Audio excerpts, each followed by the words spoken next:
Hey guys, this is John from UHD Dash Camera. Today got a review on the new myGEKOgear Orbit 960 Ultra HD 4K.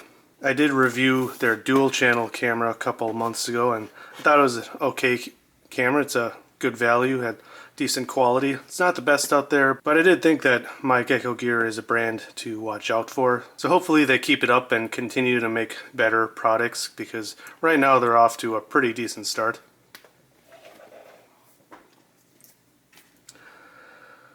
So this one says it has a Sony Starvis image sensor, 4K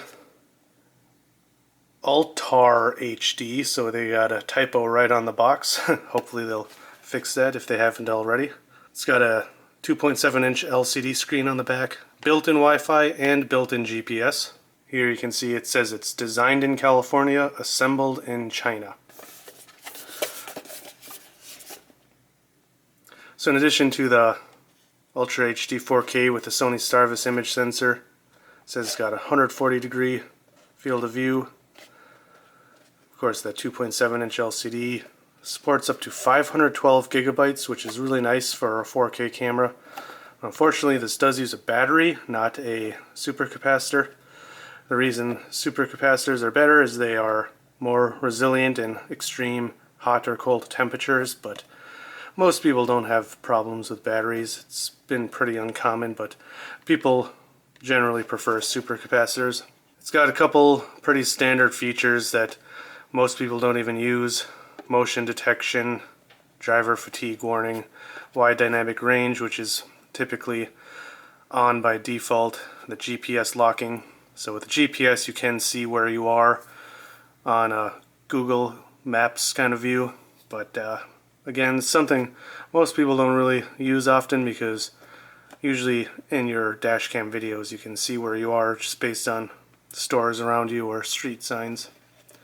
Now, it does have a parking mode, but it is not any sort of advanced buffered parking mode. So if you're looking for an advanced parking mode, I wouldn't really expect much out of this camera. Again, it has built-in Wi-Fi and light reminder. I believe that's just, it beeps if it senses that your headlights aren't on at night. So here's what's included in the box. Of course, first we got the dash camera, which I am recording this after I've already tested it. I used the suction cup mount on it. It's pretty tight. What's cool is it does let you turn it all the way around if you want to flip it around and record something like a police encounter. It does also include a adhesive mount, so this is ideal for putting in your car or your permanent car, but maybe you rent a car on vacation or something and you can use that, or maybe a work vehicle. So you can see the GPS is here on the front, and it does have this pretty nice texture. It makes it feel much higher quality actually, and in general the camera feels sturdy. The buttons feel pretty sturdy too. So in addition to that, of course, the camera, the two mounts, does come with a 16 gigabyte micro SD card, which I highly recommend you only use as a backup. Definitely go out and get the biggest memory card you can. Personally, I recommend the Samsung High Endurance micro SD cards, although they do only go up to 128 gigabytes the last I saw. Of course, it comes with a user guide and the car charger, which is just a USB adapter, and unfortunately it doesn't have two plugs, so you can't charge your phone at the same time, but that is how you would connect the power cable, which is a micro USB cable. But since it's just USB, you can always just use your own two or three port USB adapter, so you can still charge your phone.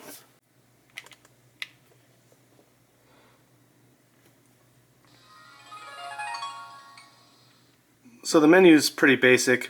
Of course, just like any other dash camera, it starts recording and looping over old footage as soon as it gets power. Now if you want to stop it, click that button, and then you can go into the menu. The menu is pretty basic, of course. It just has a lot of the same standard settings of other dash cameras, like your resolution, loop recording time, wide dynamic range. These are pretty all basic. Nothing real too unique about this camera, but the menu is really easy to use, which I like. You can take a picture with this camera button right here. So one thing I guess you could do is, since it has a battery, is if you got into a car accident you could take pictures with this, but considering everyone has smartphones these days, you're much better off taking pictures with your phone. This camera, the photo camera, is probably not going to be very good on this. Now when it is paused, you can view your files too. We got the normal video, the emergency video, which is when you're recording, this button will lock a file or count it as a emergency recording. And then you have your photos. So with the normal video here, you can see, you can view your files here. You can delete them too if you want. So this is pretty nice. You can of course view these files on the side of the road if you need to. In case you wanted to show a copy, you don't have to transfer the memory card or anything. So with your smartphone you can connect to the camera with the Gecko DVR app. Now if you look at the bottom left, there is a myGEKOgear app. That was for the previous camera. So for this new camera you do need this newer app. You can see I'm already connected to it. The default password was just 12345678. Now there are some app settings up top, such as your speed unit, and you can have it auto connect or not. You do have a connection record. Now down on the bottom you can see local album. That's going to be where you have any of your saved files.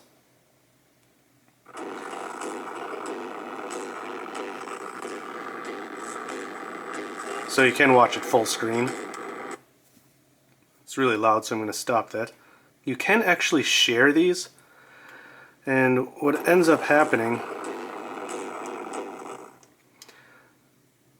is you'll trim it down to what you want, it'll process it, you can add music, and then you can share it to Facebook. The problem is, currently, as far as I've seen, it shares a link to Facebook to their website, but when I click the link, it is a bad link, it doesn't go to anything. So unfortunately that does not work right now. So back to the DVR, you can enter DVR. Now here I disabled the GPS just so you don't see where I am at home, but you can see up here it does say 0 miles per hour because somehow inside my house it manages to be getting a GPS signal. You can make a recording with that left blue button, and then you can view your files on here that are on your memory card. This is where you'd transfer them to your phone if you'd prefer to copy it over to your phone instead of watching it on the camera. Up top you got some different settings. These are all the same settings that are on the camera, but a lot easier to see. Some driving settings, the Wi-Fi settings, and some memory card and firmware type information. So the app is really convenient. It's definitely an improvement over the original myGEKOgear app. So again, they seem to be making more and more improvements, so I'm liking where this company has been going. Now let's take a look at the footage. The footage during the day does look pretty good. The 4K video definitely helps add some more detail over cameras such as 1080p or 1440p. If you aren't aware, 4K is 4 times the resolution of 1080p roughly. Now there are several different resolutions that use the 4K name. They're all slightly different, but they're all about the same resolution. Whenever I pause the footage, it does look like I can read signs from pretty far away, more so than a lot of 1080p cameras. Now one thing I want to point out though is this review upload is only 1080p, so you're not getting the true full 4K experience from this camera, so it's not going to look nearly as good. Now the downside to 4K, ever since they've been making true 4K dash cameras, is they all have image sensors that are the same size as 1080p image sensors.